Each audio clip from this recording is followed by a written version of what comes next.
Hörmətli müştərilərimiz, xoş gördük sizi. Gözəl bir qəşəng evimiz çıxıb Binə Safxozda. Gördüyünüz kimi həyətini göstərim sizə hal-hazırda. Evin altında qarajı, yay mətbəxtinə kimi hər bir şey var. Evimiz tam əşyalı satılır. Hal-hazırda terasdayıq, balkondayım. Evin içindən tanış edeyim sizi. Maşallah girəndə Kur'an böyüklüyünə baxın. Maşallah, maşallah. Bu bizim Kur'anımız tam əşyalı satılır. Əziz hörmətli müştərilərimiz.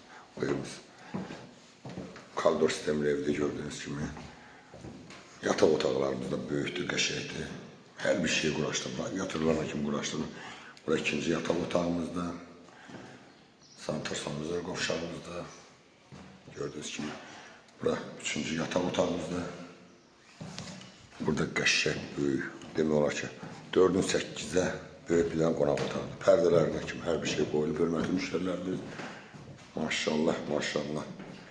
Allah alana da kısmet eləsin, satana da kısmet eləsin bu evi. Evimiz mükəmməl. Çox gözəl dizayn edilmişdir. İnşallah həyətindən tanış edeyim size. Baxın həyətinə. Çox gözəl. Həyətdə garajına, tek garajına 3 dənə maşın yerləşir. Yəni evimiz böyük kvadratlı evdir. 270 kvadratdır. Bax maşallah gördüğünüz kimi.